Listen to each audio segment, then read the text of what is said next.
I'm Nathalie Grandjean from University of Namur. Charlotte Dereppe, which is on my side, is the moderator of the panel. She works at the cabinet of Bart Tommelein, Secretary of State in charge of privacy in Belgium. She will introduce the panelists and will be the timekeeper. So let's have some words about the CRIDS and the P5 project, if I may. The CRIDS was established in 2010 in University of Namur with the merging of 3 existing research centers. The CRIDS is the Research Center of Computer Law, founded in 1979. The CITA, Interdisciplinary Center of Technology Assessment, founded in 1988. And the GRICI, Interdisciplinary Group, Research Group in Communication and Internet, founded in 2008. We have more than 45 researchers, and we work mainly in an interdisciplinary perspective. So the CRIDS is divided in 7 units, Unit Liberties and Information Society, Intellectual Property, E-commerce, Electronic Communication, Communication and Internet, E-government, and Technologies and Society, which is our unit of research. So the unit Technology and Society is composed of sociologists, anthropologists, philosophers, and historians dealing with the world, the use, and the social impacts of ICT. These researchers all share the same vision of technology, which is the technology is not neutral. It's never neutral. This is our main assumption. Dealing with this assumption, we carry sociological assessment, mainly social acceptability analysis, ethical analysis and assessment, always completed within a large and encompassed vision of the context of the technological artifacts. And this is with this role that we are involved in the P5 project. So a few words about the P5 project. So the P5 project is a FP7 European project. It's a technological project. In fact, it's not a human science dedicated project. And the goal of this project, P5, is to build a smart perimeter proactive surveillance system that works robustly under a wide range of weather and lighting conditions, and that has a strong privacy-preserving feature.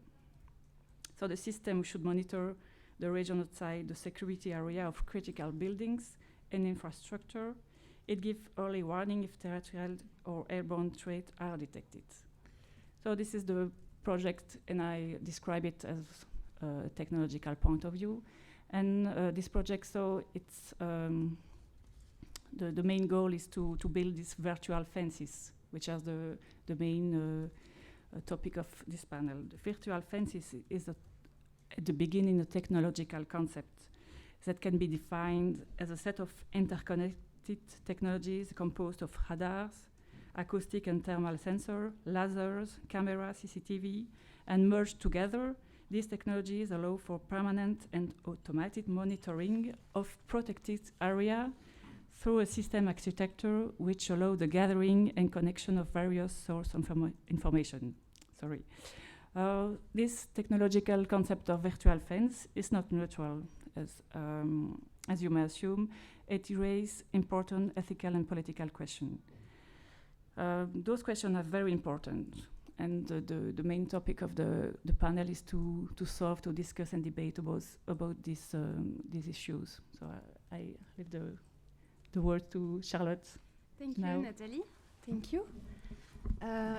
So as Nathalie said, I'm an advisor to Bart Tommelein. So besides being a political advisor, I'm also an anthropologist. And it's not because Bart Tommelein has special interest in anthropology, but because at some point he realized, he and many others, that social science read of technologies and digital transformation can be useful. And that's why also I love so much my job. And thank you very much for everyone for being here with us. Very courageous after 3 days of intense conference. That's nice to see that you keep on motivation. Before introducing every panelist, I would like to say a few words about the topic. So there's two dimensions that we would like to tackle today about the virtual fences. First is political, though it seems quite obvious to have a political approach of fences in a world organized through private property.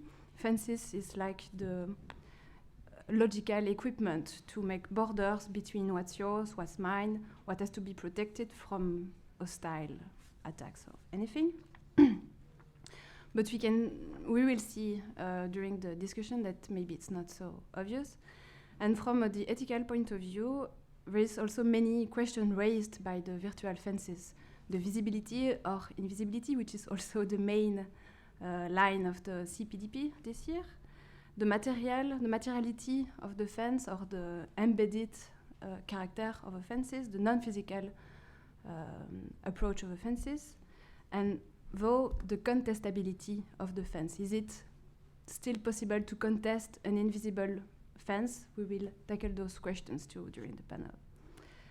And at this point of the speech, I thought I could talk about the being watched sensation with virtual fences and talk about the panopticon, but I'm sure that many of you have still heard a lot about panopticon, the Jeremy Bentham panopticon during the CPDP, so I've choose to talk about a funnier story, a story that I heard in a conference also organized by CRIDS, very interesting conference, where Yves Citon, the philosopher from Switzerland, a philosopher from Switzerland, talk about an experience led in offices. So take two groups of offices, and every office is provided with a coffee corner, and every employee has to pay like €1 or €2 a month to buy the coffee. And in group A, the piggy bank to collect the money. Behind the piggy bank, there is a picture, and the picture is flower or kitty or whatever. And in group B, the piggy bank, behind the piggy bank, there is a picture of staring eyes. So I'm sure you guessed the rest. In the offices of group B with the staring eyes, the piggy bank is full with money. The amount of money is there. And in the group A with the flower picture, didn't make it. No money, or not enough. So if a simple picture can be a surveillance tool, could virtual borders, virtual fences, be new forms of mass surveillance? That's a question that we can ask to the panelists, which led me to introduce them. So we will first hear Alain Loute. He has got a PhD in philosophy, and he is currently researcher at the Center for Medical Ethics in the Catholic University of Lille in France. And he is also a researcher at the CRIDS in Namur, so he is also used to cross borders many times. And his current research interests include ethics, social acceptability of technologies, and ethics of care. And he is now, among other projects, part of the P5 project. Then we will hear Olga Kudina, who is a PhD candidate at the philosophy department of Twente University in the Netherlands.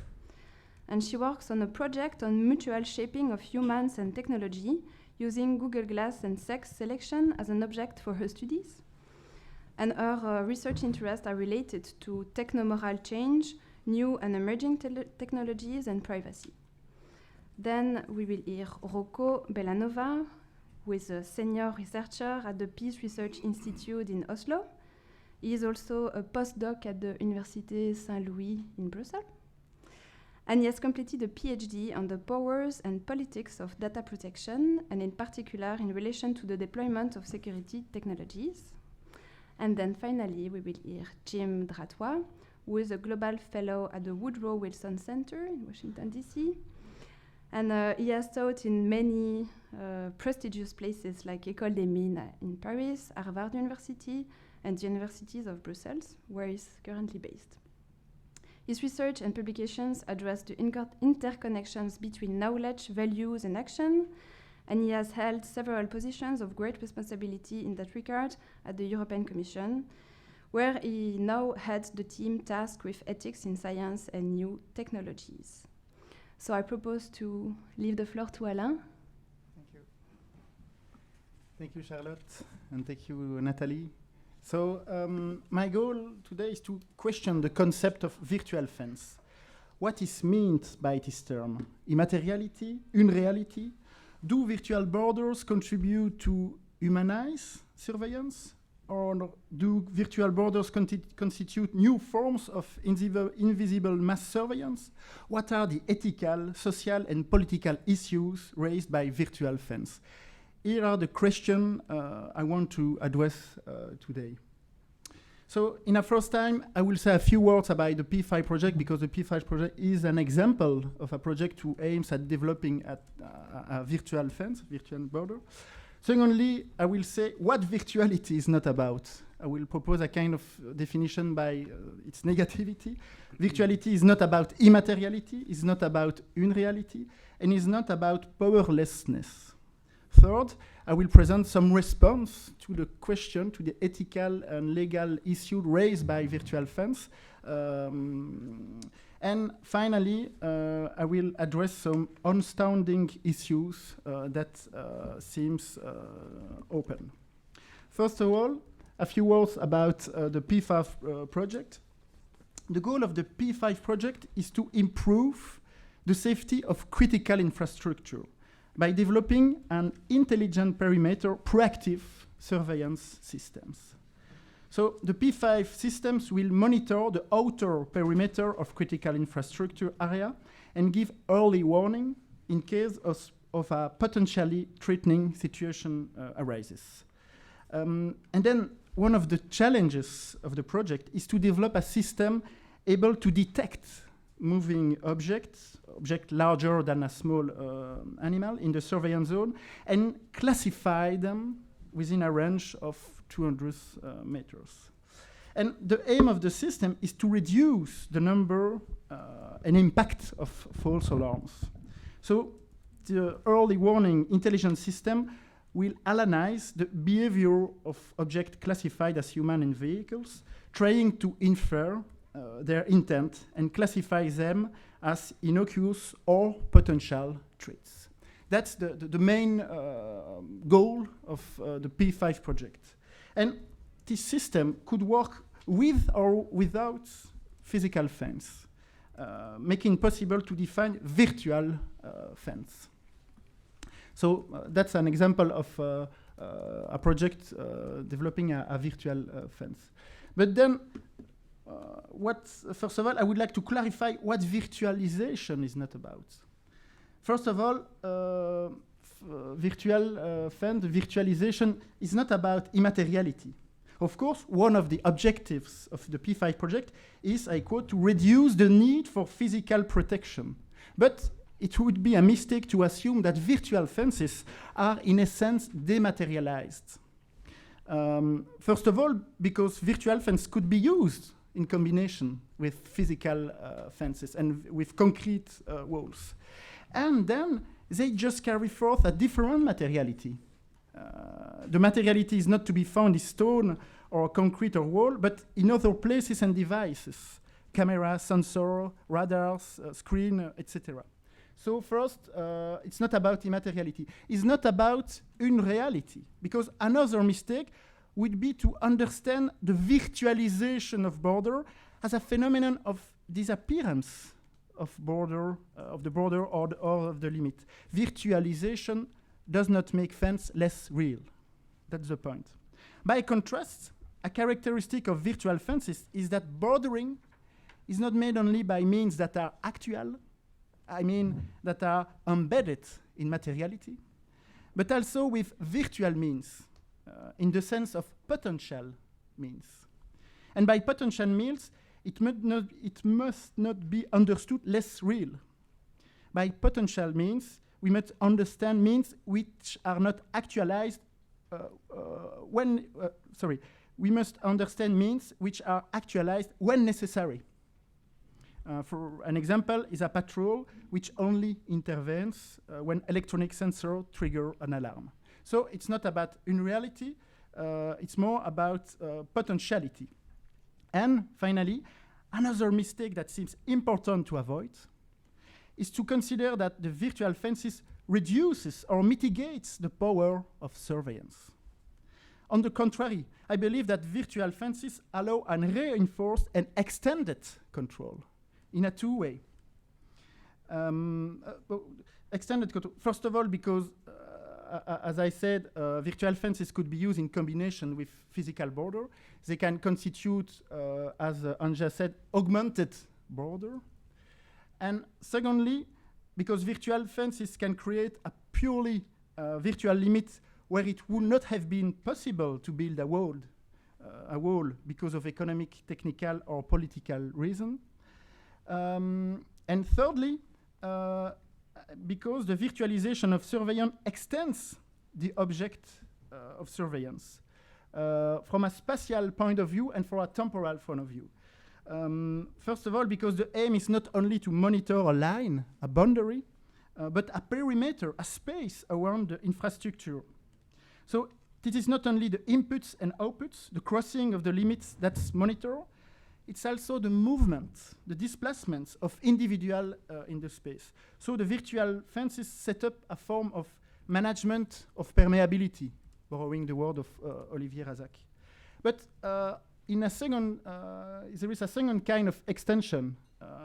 There is also a temporal extension of the object that is monitored. Because the goal of an intelligent early warning system is to detect potentially dangerous or threatening behavior. So the present is not only monitored, it's also the future which is monitored. So now I will present some response that have been proposed in the P5 project for facing this the ethical and legal issue that are raised by virtual fences. Because virtual fences raises a lot of ethical and legal issues. For instance, the use of visual cameras directed toward public areas might conflict with fundamental rights, such as the rights of liberty and the right to privacy and data protection. So the P5 project has addressed this privacy issue by investigate a privacy by design solution. So the concept, the well-known concept of privacy by design has been developed by Anne Cavoukian, the Ontario's Information and Privacy Commissioner. And the central idea of privacy by design is that privacy-enhancing tools, for instance, minimization of unnecessary data collection, forms of privacy filter, etc., that privacy-enhancing tool should be integrated into systems design. Moreover, to ensure the accountability of the personal data usage in P5, a specific module has been developed, a module called TTP, Trust Third Party. And the Trust Third Party is a trust private or state entity that is responsible for securing the processing of that personal data in the protected facility. So TTP decide whether to provide the operator with information that mirrors various levels of privacy. Yeah. So I will end this presentation by raising some questions that still seem open. Because I think that is the solution, the privacy by design solution, maybe is not sufficient and proportionate to the extended supervisory power of virtual fences. First of all, I will quote here a quotation from an article from Tamar Vukov and Mimi Scheller, who points the proximity between the world virtuality and virtue. Virtuality also carries connotation of virtue, the virtue of borders, the virtuous traveler, the goose passenger versus the unvirtuous, the cheater, the stowaway, and the smuggler. So this semantic proximity raises different questions. Is it possible to propose a fixed, neutral, and objective definition of normal behavior? Do we not have to consider normality as temporal and socially embedded? By classifying the behavior of moving objects as innocuous or potential threats, don't virtual fences define certain kinds of behavior as virtuous? So it's the first question I will address. The second question, it's about virtuosity. And I also quote Vukov and Scheller. So on entering the virtual border space of the airport, one becomes not only a virtual passenger, shadowed by the data double, a kind of informational penumbra, but also a virtuous passenger, performing virtue and virtuosity. This second proximity raises a second big issue. The virtual fences not only monitor a perimeter, it could also perform it. Virtual fences not only detect moving objects, they could have effect on these objects. People walking around a monitor area could adjust with virtuosity their behavior to the mechanism of surveillance. And I would just point out the fact that human beings are moving objects that have been detected by the system, but they are specific moving objects. They are reflexive moving objects. And because of this reflexivity, could we address ethical and social issues raised by virtual fence only from a sole technical point of view? Third, I will raise a question of virtuality and potentiality. As I said, virtual fences not only extend the object of surveillance from a spatial point of view, but also from a temporal point of view. The future is also monitored. Early warning systems try to detect potential threatening behavior. And monitoring the future raises both epistemological and ethical issues. In a project like P5, the future is envisaged from projected scenarios selected by the engineers. And it is essential to not confuse this scenario with reality itself. By definition, the future is not anticipable exhaustively. We always select and prioritize potentiality. We choose some scenario over others. Our relation to the future is framed by what we could call an economy of attention. And for Didier Bigot, the risk is that today we deny this radical imprevisibility of future and that we pretend have the capacity to read the future to read the future as it was a future perfect, a future that we already know. So reading the future is not only a scientific and a technological task, it's also a political one. How to democratize the economy of attention? Should we organize a collective deliberation on the projected scenario selected in the technological project? And a last question that we could maybe discuss after the presentation, it's about the political process of bordering.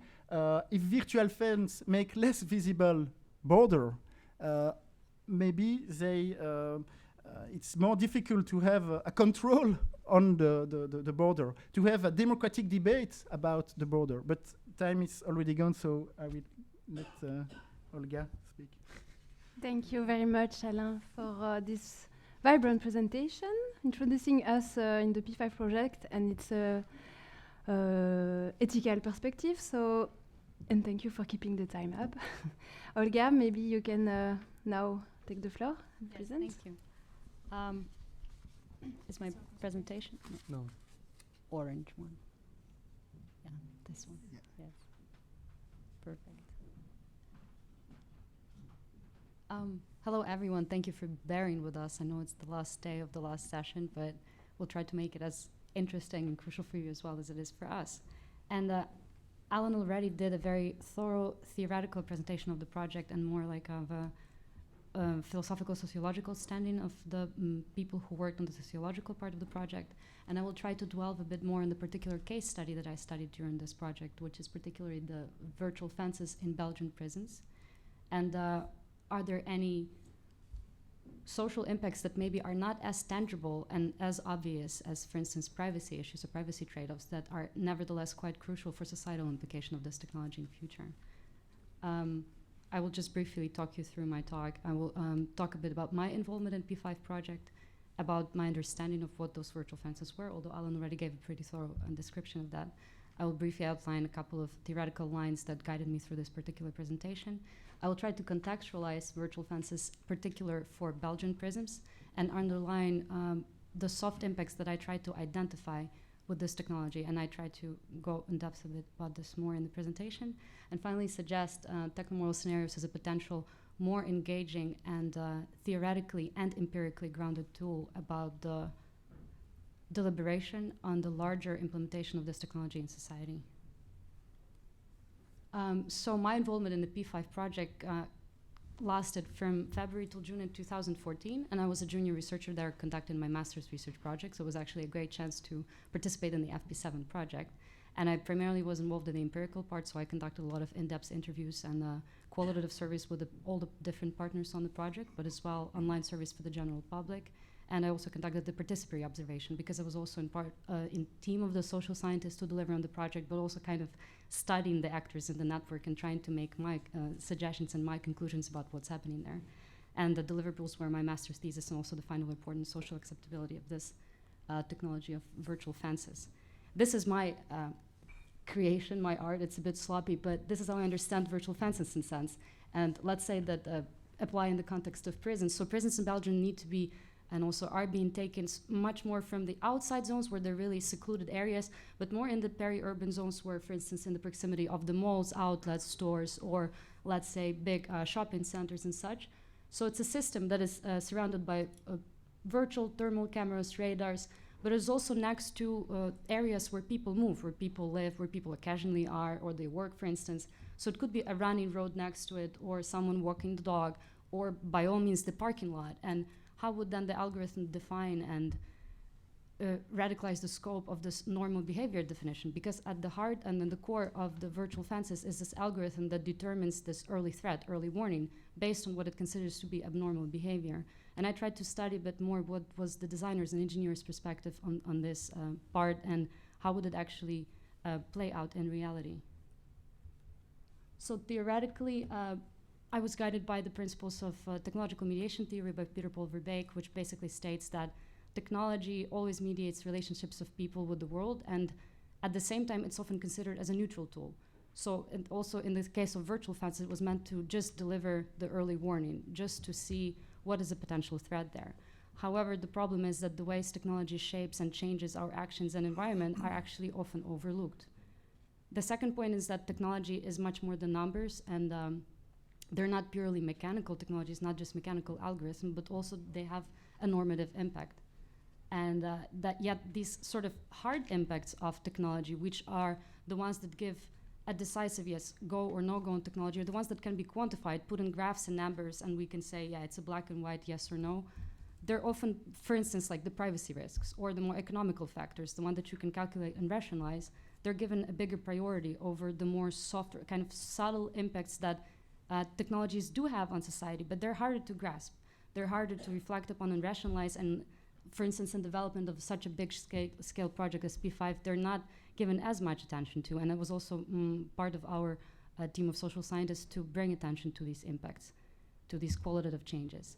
And finally, it's the fact that technologies are never in themselves. They're never just doing what they're designed to do, but they're always mildly stable, meaning that they're directed in the context and they're always embedded in the society. And if we want to understand what their impact is, it is necessary to study them as such, as contextualized and embedded.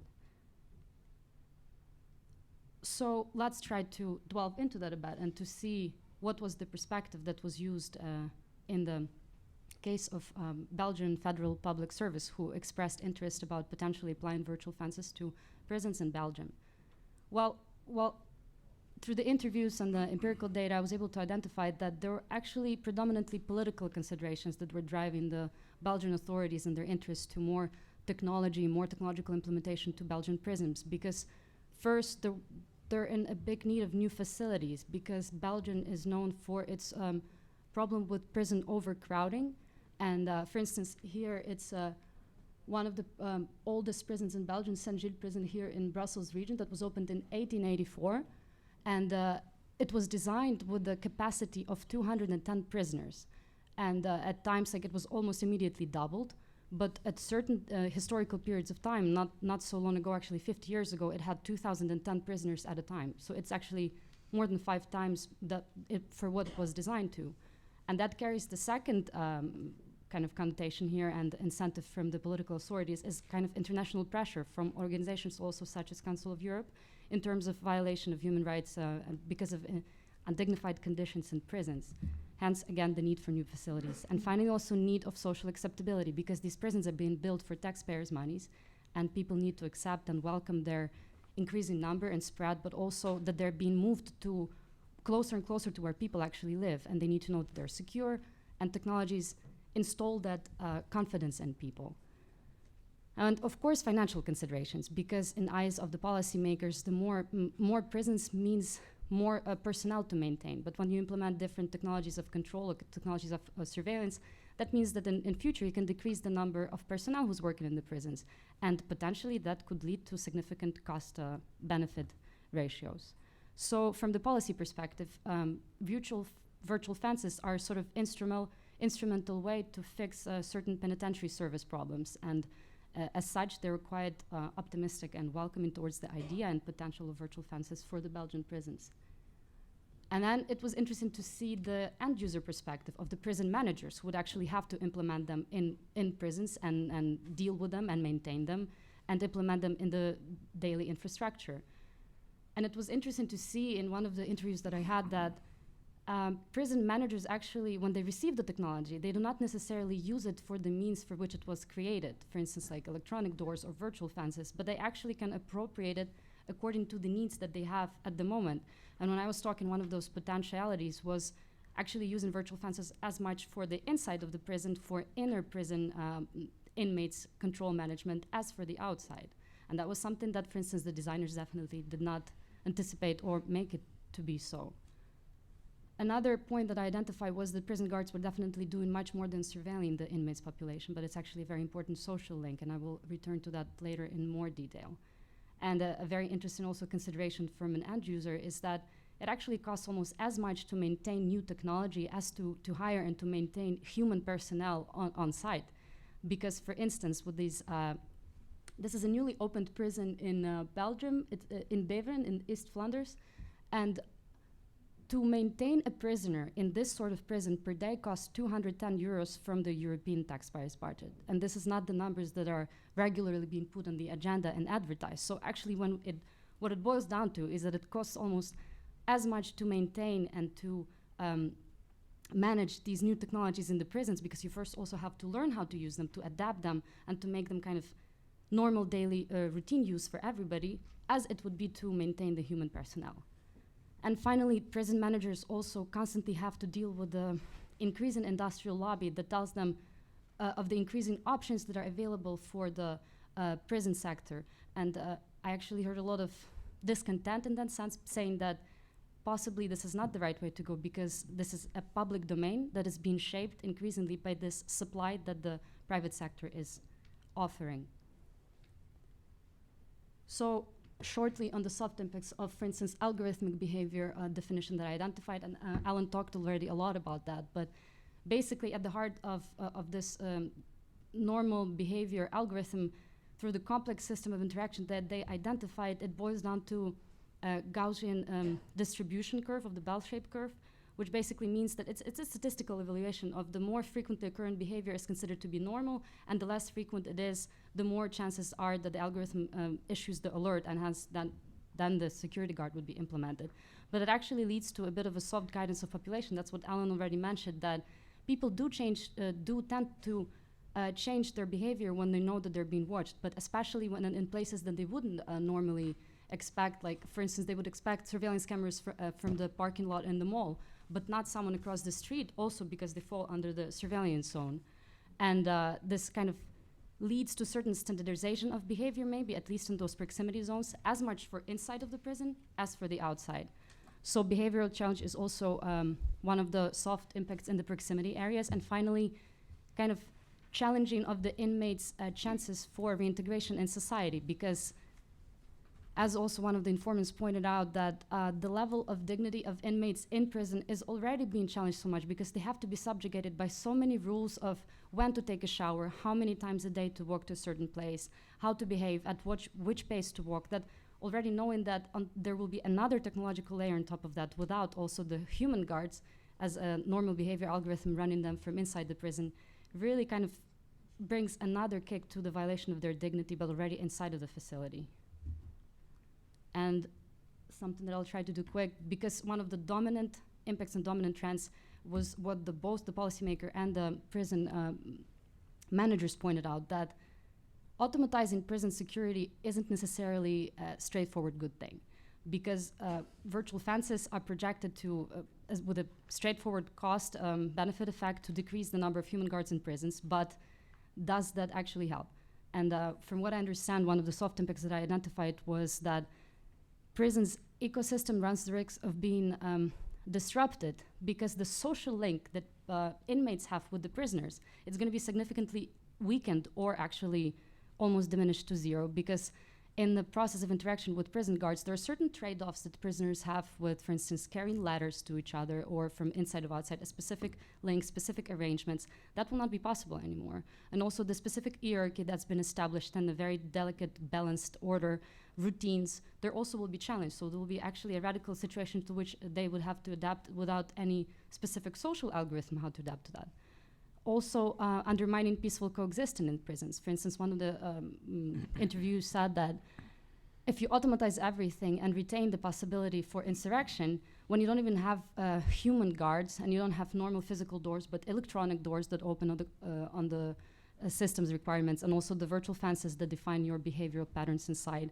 So when you don't even have that element of human touch, you run the risk of creating an incident for disobedience, because following the political theory, just having that mere chance of disobedience or sort of minor revolution inside, it already kind of helps to know that there is that possibility, and that helps to maintain the social order. But once you remove that chance, that brings unease and tension in relations, and it might potentially play out in not so peaceful coexistence anymore in prison.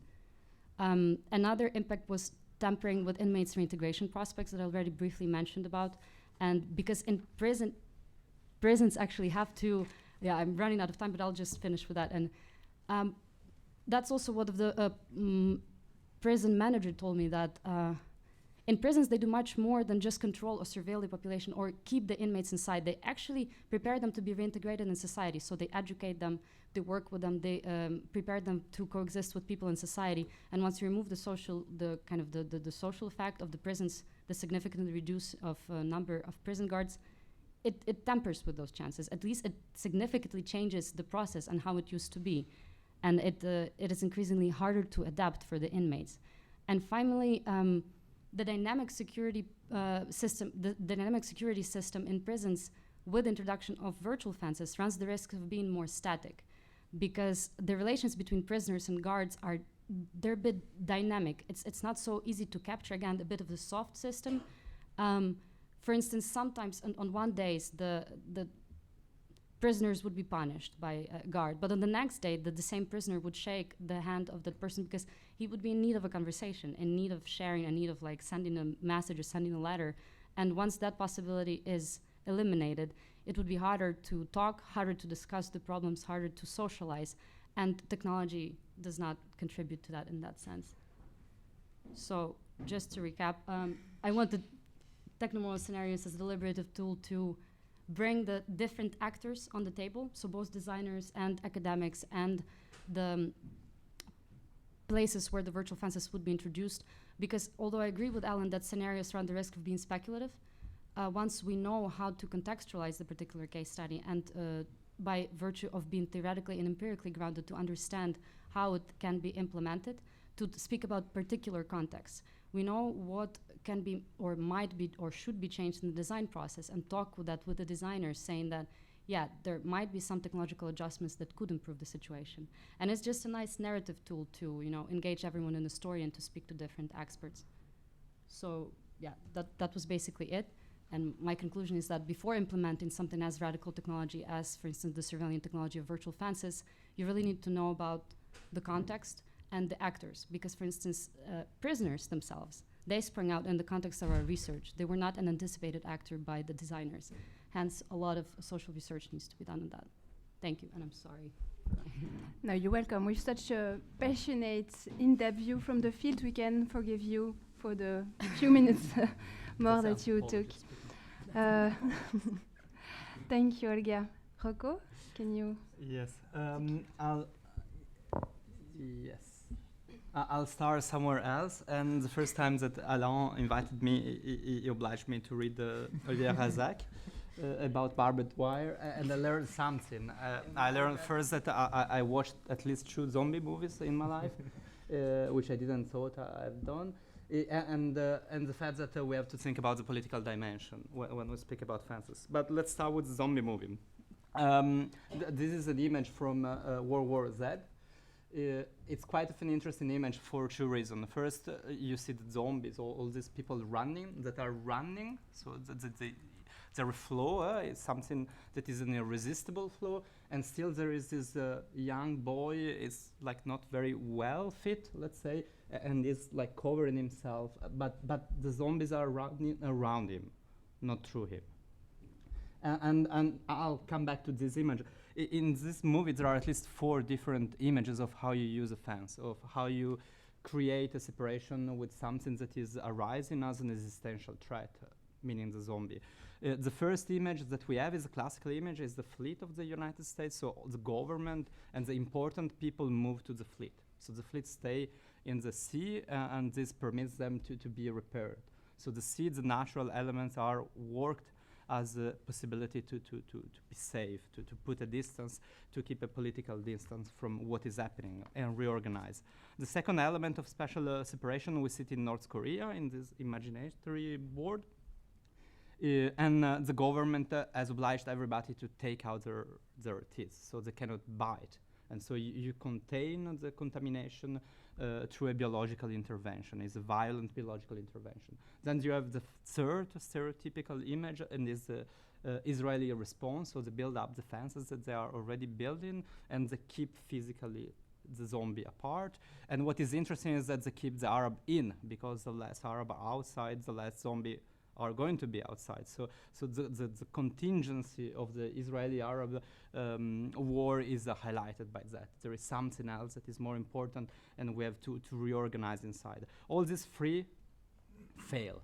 What really works is something that is inspired by this young guy, is the ultimate solution, and is the fact that as a main character, as this illumination, you have to inoculate yourself some viruses, so the zombie will feel that you are sick and stop seeing you.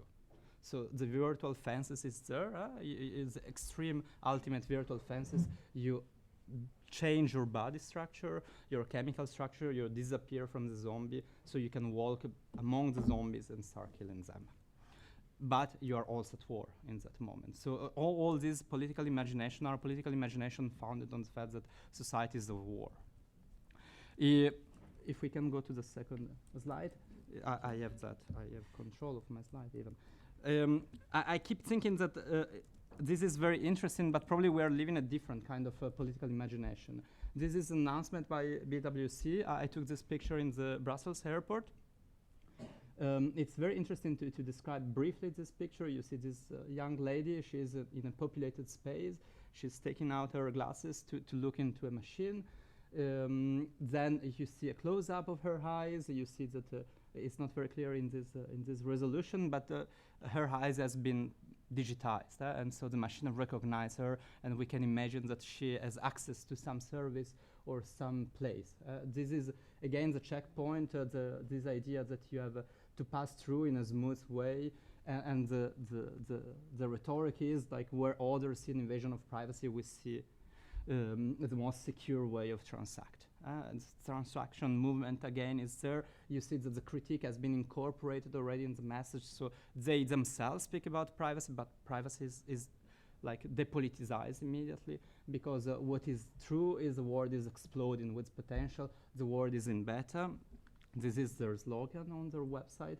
It's very interesting because the connection was not working, so you had really this loading, but I think that it's much more significant. What is a beta is something that is still not stable, it's still to be perfectioned, so it's not the perfect future of DDB-Go, it's something slightly different, it's something that has to be stabilized, it's something that is very promising, it's something that will become a normal version, will be followed by another beta version again. So beta is a continuous present, continuous future at the same time. This is a much more Boltanski vision of the world we're living in. I think that it's very difficult to discuss politically a world that isn't better. What's the public of a better world? What is the possibility to act or to create a political debate about the better world? And to some extent, I think that it becomes very visible in this image of the European Parliament election is in 2009. It was part of the campaign. It's a very smart image from communication, but I think that they are missing the point. It's about the border. It's a big issue, again, fences, closure, and so on. You have an alternative. It's the classical alternative. Either you have Fortress Europe, or you have this Bash that probably will not keep people outside, but it's still very nice. So next to your home, you will probably prefer go for the Bash than the Prison de Saint-Gilles style wall next door. The problem is that at the same time, the European Parliament is engaging in debate where what is at stake is neither the wall nor the Bash, but something like that. This is a screenshot presented in Frontex impact assessment of Eurosur. So this is what Eurosur system, this system for border surveillance, looks like. What does it mean, looks like? It means that there are people, operators, that are looking at the border and they are attempting to control the borders through this kind of images. They're called situational pictures at different kind of levels. So how you can bring politics back into that room? Or is it already politics that and we are missing about the political? I think this is really the big challenge. So far, the main answer we got is impact assessment. This is a screenshot from the impact assessment of, I think, the latest PNR, passenger name record proposal. So this idea that we have to collect all the data of passenger so that we can not check borders but control that the flow is good or not. If we are bringing in the bad guys or the good guys. What they do an impact assessment. Now all the Commission is obliged to carry out impact assessment on whatever kind of initiatives they have. And you see, it boils down, and I'm not saying with a negative tone, it really boils down to something like that. Plus, minus, having a synoptic table that tells you what is better. So this kind of impact assessment really have an impact on policy making. Are they enough? My point is no.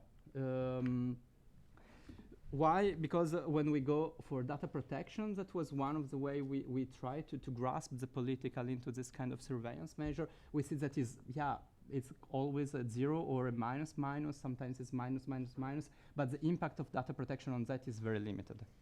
Actually, when you read the latest approach concerning the passenger name record, you see that actually data protection is helping putting on something like a passenger name record system because we have been able to secure a good level of data protection. So data protection has a little bit lost this political power of imagining an alternative.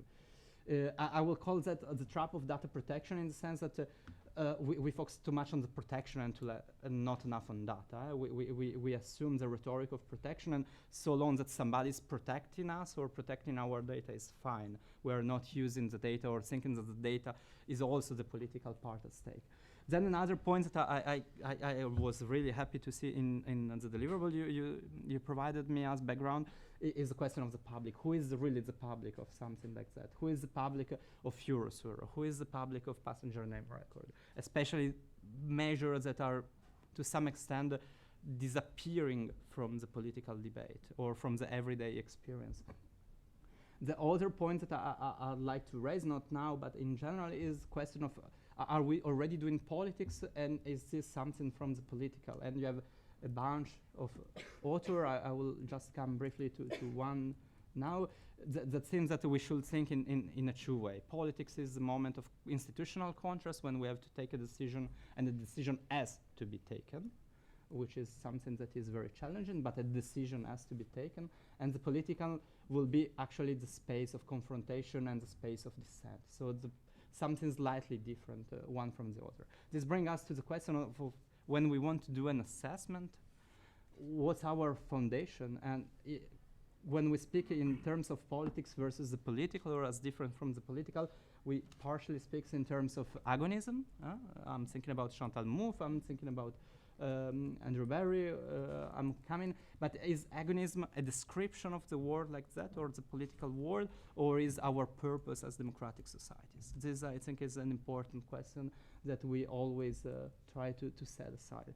In my case, it's very, very situated. I was part of a European project called PACT. We were developing something called a privacy reference framework for security technologies, sort of machine, a device. You put in some input about what you will look like at this security technology to become, and you get a feedback, like is privacy compliant, is not privacy compliant, and so on. And my boss back then told me you'd have to do now a impact assessment of the politic impact assessment of the machine. So it was like a sort of meta level.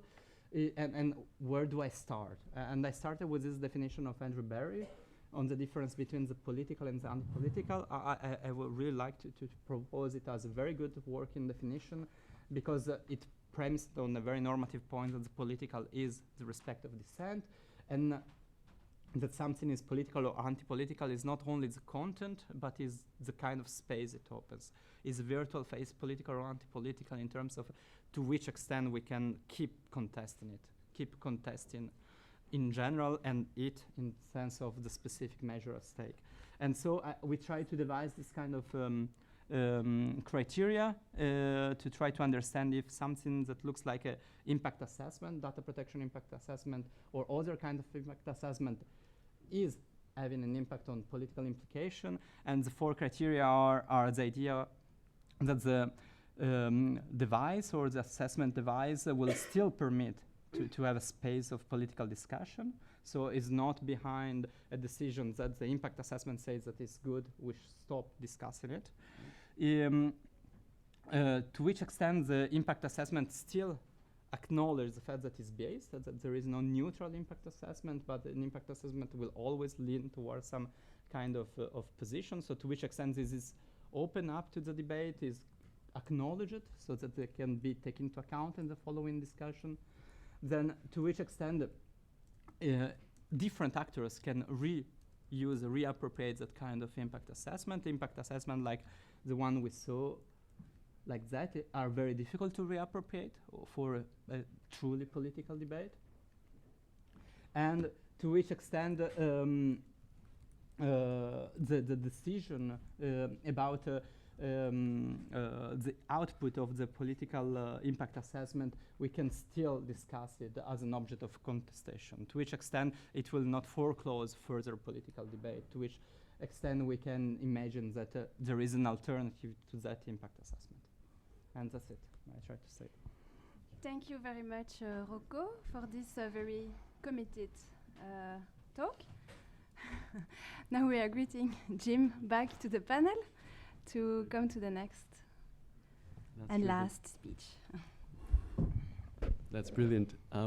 Such a tremendous pleasure to be here. I really want to thank Alain and the organizers for having me here. It's been as you were saying, Rocco, a very moving experience even before arriving. This reading about the work that you've done, and I'll touch on that in a moment.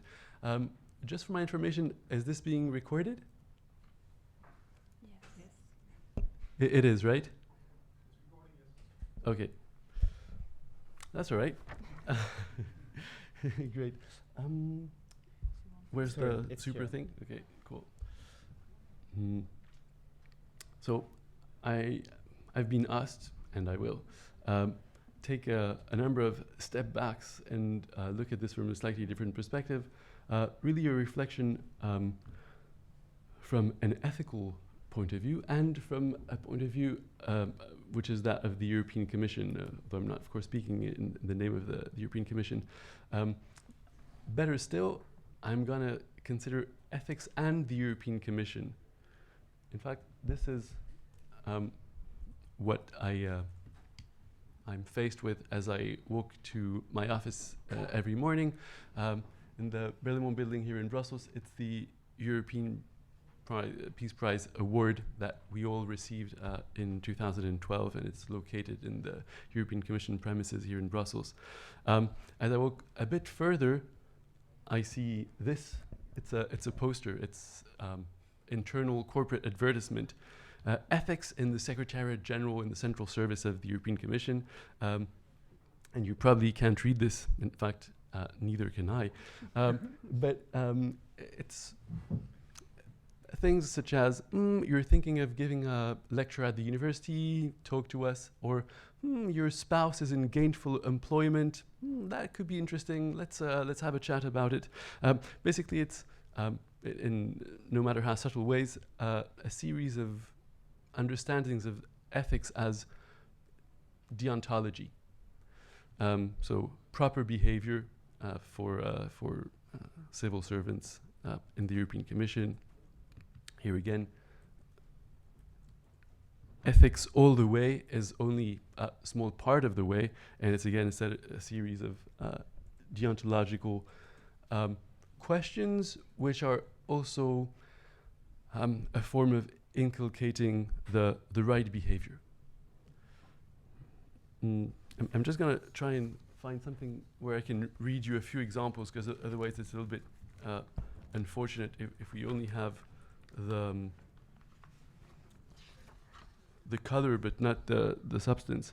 Okay, so yeah, you plan to engage in an activity outside working hours? You may be in an unplanned conflict of interest situation. You would like to engage in political campaign for future elections. So all those are the, or you've been offered a tie which costs more than 50 euros. These sort of very clear set of rules.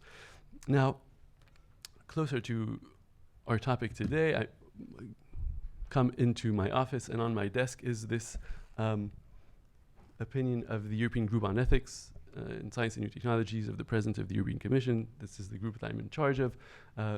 This opinion on the ethics of security and surveillance technologies. And I'll very briefly tell you a bit about that. First, the group itself. Here you have a tweet of Commissioner Moedas. Commissioner Moedas is the commissioner in charge of science, technology, research, and innovation, who's recently been entrusted by the President of the Commission with responsibility for the European Group on Ethics in Science and New Technology. So I report to the President, I report to Commissioner Moedas. What I'm not going to do, but I'm going to mention the fact that I could have done it, is to tell you about the European project as a project of values, the European Union as a union of values. And there's a rich documentary evidence production in that regard.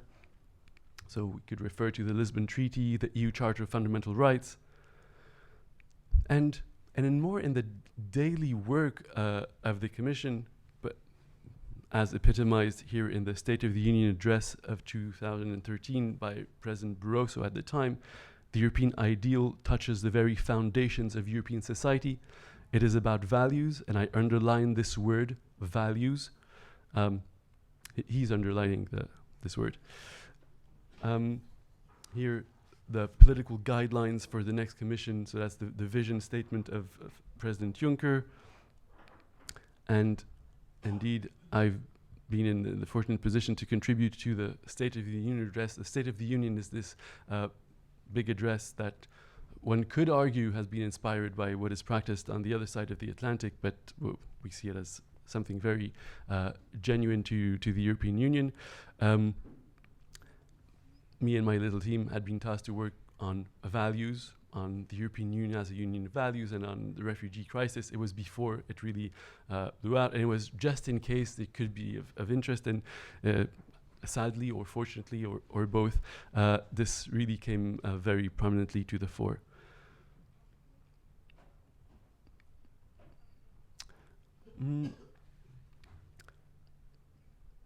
Ethics at the European Commission, and more specifically ethics in science and new technologies, which is really what this is about.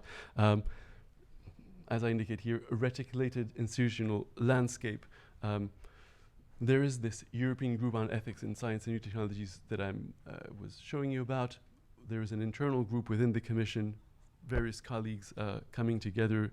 That's another important source of learning, and there are further contacts with international organizations, Council of Europe, OECD, etc., the UN system organizations, as well as national ethics councils of member states and third countries. So a very rich set of intertwined epistemic communities at play there. The European Group on Ethics and Science and New Technologies, again, something we're not going to really have the chance to go deeply into, but very interesting to see how it was set up in 1990 in the context of the emergence of the biotech dream, the biotech bubble, and the realization that if the public weren't taken into account or placated, or their concerns were not heard or handled in one way or another, it might jeopardize the opportunities, the jobs, competitiveness, growth opportunities presented by these new technologies. And from very bioethical, biomedical set of issues, the group has gone on to deal with issues such as, this is a photo of the group with President Barroso at the time, President Juncker, and here a number of opinions on notably energy choices, notably security and surveillance technologies, so very far from the classical bioethical, biomedical set of issues. Another thing, it's funny, these short presentations were elusively referring to things that one might have done, but purposefully I chose not to go into the findings of the opinion of the EG on the ethics of security and surveillance technologies. Technological trends, governance challenges, ethical considerations, a set of policy recommendations that have proved extremely topical and that have been integrated in a number of Commission initiatives. The main reflections were really about, so other than those very concrete set of recommendations, reflections on what is meant by surveillance, what is meant by security, what is it that we want to keep safe, that we want to secure, relating very much to the sort of avenues explored in the project, and also crucially confronting the narratives of trade-offs. So this notion that one would need to trade off a bit of our individual freedoms, individual rights in favor of increased security, very much unpacking this strange narrative. Now, what I want to take a few moments to explore together is an issue that I suspect we certainly here and you two, I believe, an issue that we are confronted with as social scientists, political scientists, bringing in a political ethical reflection to projects that are usually technologically steered, or that are steered by the fact that the goals are predefined. So we this is the case for projects, be they funded by the European Commission or otherwise. It's also the case with ethical expertise in other forms, such as the form that it takes in the case of the European Group on Ethics in Science and New Technologies, and in other advisory bodies.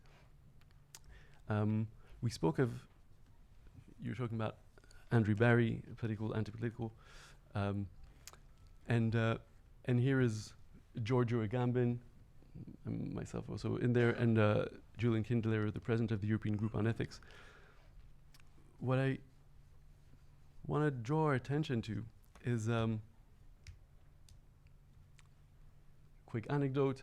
We have this open round table where we invite a number of stakeholders, experts, academics, NGOs, all walks of life.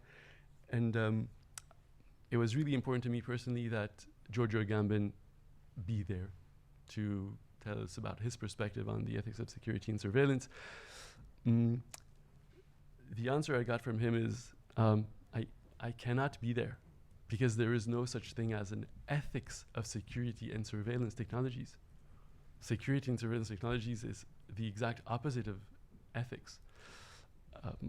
So I suggest that he come to Brussels to make exactly that point, which I'm glad to say he did. And this anecdote is also a reflection on what role can this ethical gaze, or what role can science in society, science with and for society, the various projects in which we are involved, what role can we play, and what place there is there for ethical reflexivity and for the difficulty of instrumentalization by these organizations.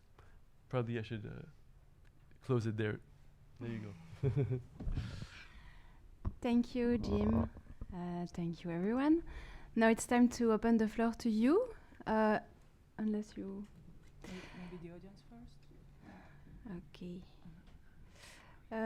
Can we begin with the gentleman here at the front who raised his hand first?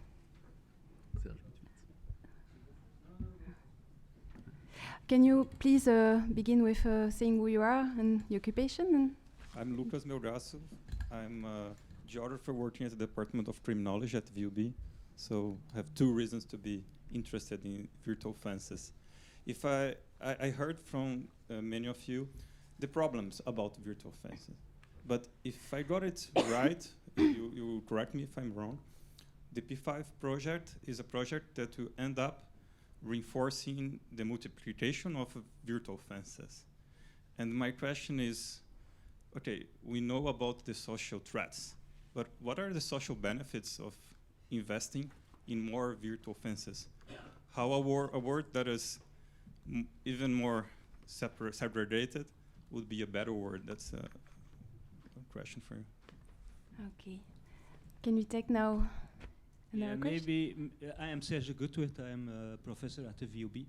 Maybe it's a similar question, and it's more directed to Olga. Why did you study virtual fences in the prison and not all these developments we know as electronic surveillance, which in a certain sense for me are putting the fences out of the prison, but it's fencing also. So I would have looked at that immediately. So is there a reason or? Okay. Thank you. Please. Yes, I'm finished. Yes. Okay, fine. Maybe the third question from the back of the room. And I guess it's, unless there is some other people, it will be the only round of question we will take. So it's now or never. Okay, no problem.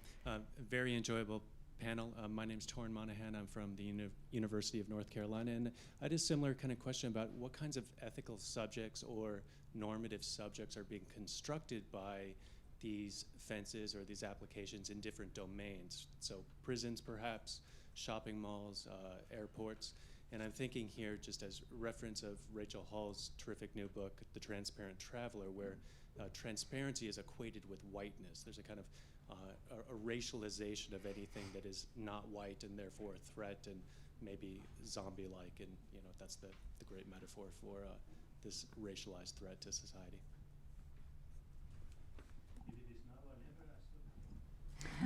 Okay, so it's now.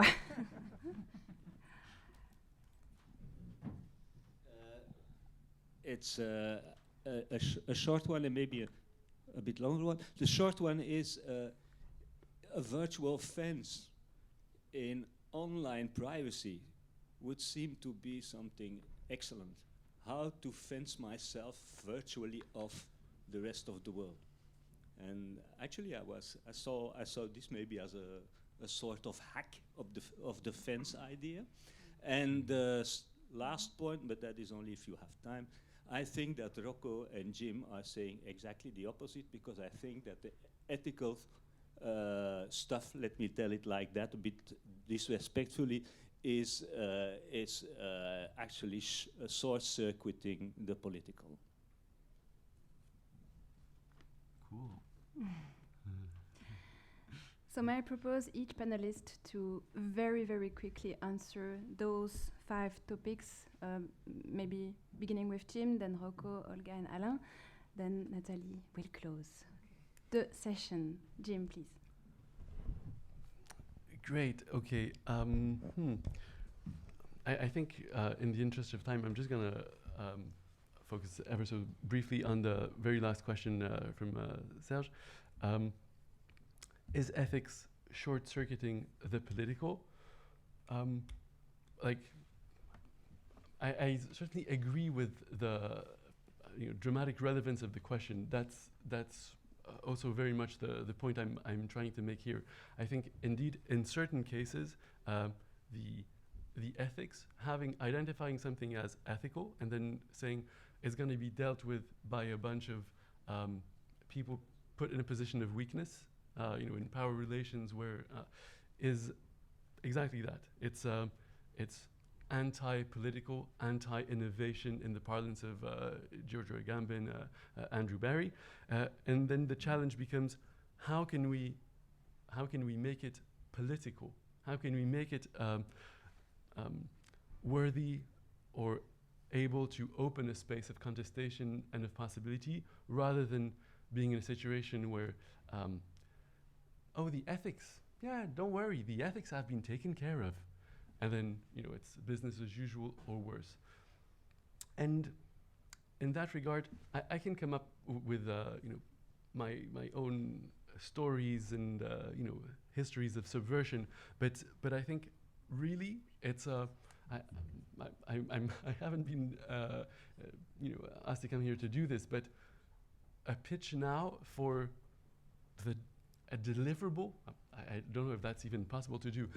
Pitch for a deliverable by these colleagues from the University of Namur and other partners involved, for really doing exactly that, doing a sort of interesting jujitsu from a position of terrible weakness, opening up a new space of possibility. That's for me.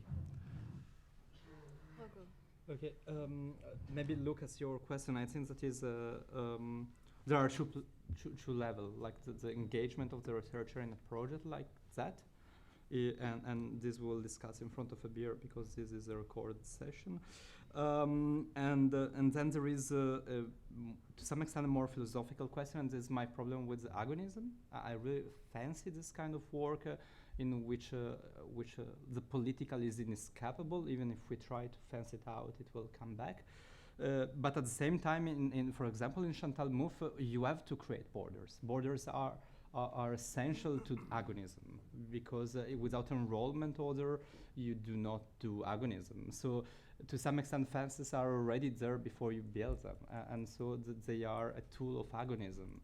And a precious tool of agonism, and you can call them fences or you can call it the decision. That will be probably Agamben position on that, but we have to deal with them, and this is a big question mark for me. But we have not accepted that yet as critical scholar, if we want to call that like that. I will try to answer a bit on the question on the potential benefits, which I agree. I mean, they can't be that bad, right? I mean, there must have been a rationale why the European Union sponsored that project. And it's actually pretty good, because if it, the idea is opening up the borders, making prison management more transparent, for instance, also for the better reintegration of prisoners in society. So also that people from the outside could see how the prison life is being handled, and also be more open and positive towards the people who will come back to them in society to coexist together. So that's one of the very large impacts that, for instance, system like virtual fences, particularly in prisons, could implement. And regarding your question about why why prisons, why this? Well, to be honest, there are project constraints and project requirements, what you had to address. And once we started just to sketch out, you had to start somewhere, sketching out what are the larger impacts, what's actually the context, what's the situation. And also I had my personal limits, which was the 6 months project to which I was assigned for Namur. And I still think that we managed to gather some quite interesting data, both empirically and theoretically. But I hear you, and I think now, especially when I'm doing my PhD, I can reflect on it back to what I know now. And I think it's a very interesting subject to revisit in context of other. No, but I hear you, and I agree with you in that regard. So the all questions were very interesting. It's very difficult to answer But I could say that considering a role, we could consider a role in a two ways. We can consider it as find a solution to ethical and legal and political solution, maybe a technical one, which will close once forever all the problem, the issue raised by the technology. So it's a very technological view of the, but at the same time, we can open question, we can prospectively raise issue that could be raised by the technology, and so it's why we try to imagine what could be the effect of that kind of technology in, for instance, the context of the prisons, and in a more prospective way, we try to raise the question that could be raised by the technology, but yeah. May I also briefly respond to Torin? Just Torin asked about the normalization of subjects. What are the normative subject? And I think it's actually a very important question, but one that personally during my research, we didn't really, we wanted to sketch the landscape, what's out there, where should we concentrate? And we identified that prisoners were not heard at all, as very important actors in that network of virtual fences. But still, it's a very related subject because statistics is at the core of that algorithm. And basically what it confers to is that subjects are being normalized to a certain standard of behavior that is expected. And once it is for outside, it's one story, the outside public, because which public, again, who is the public, who are we talking about? And inside the inmates, it's also a very different story, so different publics, different stories, and the context also have to be taken into account. So I guess I stay with what I said, that it is very important to understand how it is embedded in which context, because without that, you cannot make a prudent decision on how to implement this technology on a large scale. But I don't know if it's a very good answer, but. Okay, thank you all, and now it's. Any more question? Sort of out of time, probably we can't. Yeah.